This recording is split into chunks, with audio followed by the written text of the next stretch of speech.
Hey there, I'm Dr. Andrew Snyder. I'm professor of philosophy and theology, and if you can't tell, I like the Elder Scrolls. And what you're about to watch or listen to if you're going through the podcast is my presentation of the creation mythos of the Elder Scrolls. Now, in universe, there are a lot of conflicting accounts as to exactly how this plays out, but I think I do a pretty decent job in succinctly getting at the highlights while mentioning some of those divisions along the way. So just know this is not my attempt to be exhaustive, but I do think that it hits the highlights pretty well, the central themes and ideas.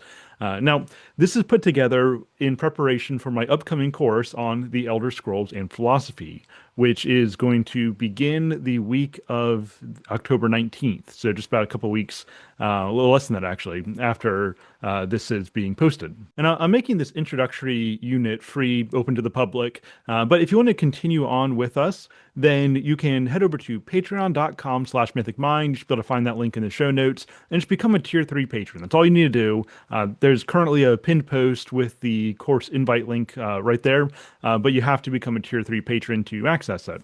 Now, I'm going to put one more freebie video podcast out there, and that's going to be providing an analysis of the creation story that you're about to watch.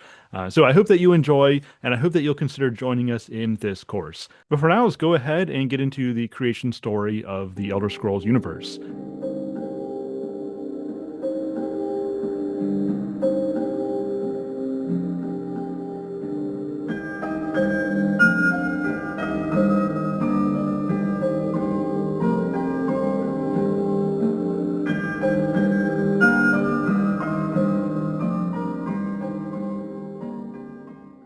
In the beginning were Anu and Padomay, order and chaos. Even more primordial than what we would call gods, Anu and Padomay stand for form as such, and void as such. Desiring to reflect upon himself with consciousness, Anu projected forth from his own being a soul, which was named Anuiel, the everlasting light, and the soul of all things. Padomay did likewise, and thus came to be Sithis, the nothingness, the void, and as some would know him, the Dreadfather. Through the order-chaos dialectic of Anuiel and Sithis, the Grey Center, or Orbis, was made. This ambiguous creation is the womb of worlds that would give rise to the planes of Aetherius, Oblivion, and eventually the mortal realm of Mundus, as well as those that would inhabit them. As with many aspects of this mythology, it is debatable whether Anuiel or Sithis are principally responsible for the creation of Arbis. Many cultures honor Anuiel for his active role in creation, but he is often seen as a catalyst rather than the principal actor. As it is written in Monomyth, Sithis is held in highest esteem because he is the one that causes the reaction. Sithis is thus the original creator, an entity who intrinsically causes change without design. Even the Hist acknowledged this being. Being an emanation of order, Anuiel is associated with stability, which changes not. Sithis, however, as an emanation of chaos, is associated with change, and never has there been a greater change since the beginning of the cosmos that previously was not. However, the formation of new things requires form, which is supplied by Anuiel. Thus Sithis is the active agent of creation, although Anuiel is its order and its life. Within Arbis came further emanations from Anuiel and Sithis. From Anuiel came Ariel, also known as Akatosh, the dragon god, chief god of the divines, and lord of time, which he gave to Arbis to provide stability in sequence. As the Aldmer would say, Ariel bled through Arbis as a new force called time. With time, various aspects of the Arbis began to understand their natures and limitations. With this new stability came the host of original spirits, or the Et Ada, which would become the Aedra and the Daedra, depending on whether they were attached to the light of Anu or the void of Padomay. From Sithis came forth the emanation that would be known as Lorkhan, the missing god. Lorkhan was, at least for a time, more of a limit than a nature, so he can never last long anywhere. As he entered every aspect of Anuiel, Lorkhan would plant an idea that was almost wholly based on limitation. He outlined a plan to create a soul for the Arbis, a place where the aspects of aspects might be allowed to self-reflect.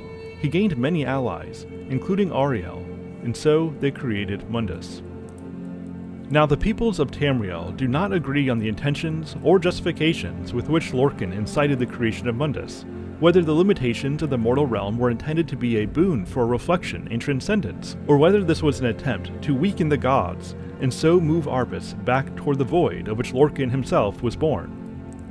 These contrasting theologies give rise to the hostility that is often found between men and elves. The men of Cyrodiil, who know Lorkhan as Shazar, write in Shazar's song.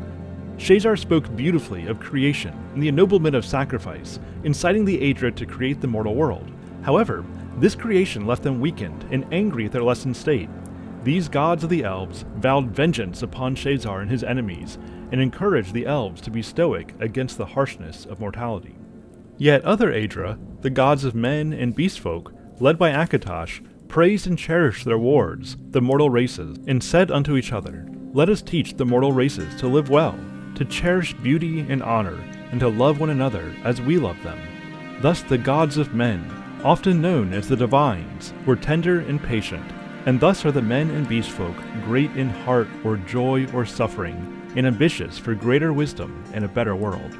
Thus men often praise Lorkhan, viewing the creation of Mundus as a divine mercy, an enlightenment whereby lesser creatures can reach immortality.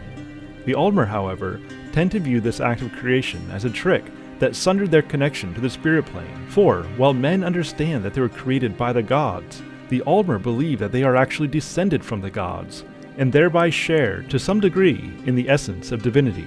Thus the weakening of the gods is understood personally, and their mortal frame is despised as a lesser state of being than the rights of their nature would grant. Regardless of Lorkhan's intentions, many of the great spirits willingly underwent the sacrifice that would be required in establishing the mortal realm. Many of the Et Ada vanished completely with this act. Some escaped, like Magnus, and that is why there are no limitations to magic. Ifri transformed into Eonofre, the Earthbones, so the whole world might not die. And according to the Aldmer, some married, and each generation of children was weaker until they became the Aldmer. The Daedra mocked the Aedra for their sacrifice in the creation of a world that is in its essence other than what they are, and they instead created a world within themselves, to be forever theirs and under their complete control.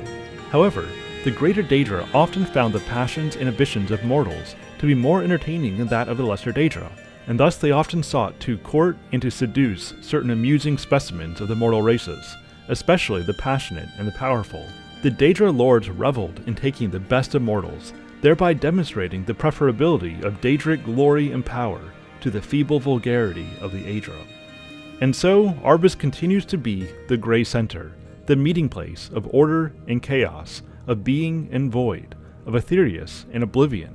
The limitations of the mortal plane may either be a vile trick of a nefarious god bent on returning all things to darkness, or they may be due to an act of divine beneficence by which mortals, and even gods, might achieve higher transcendence through the reflection made possible only by such limitations, for it is only through the limitations of being that transcendence might be made possible.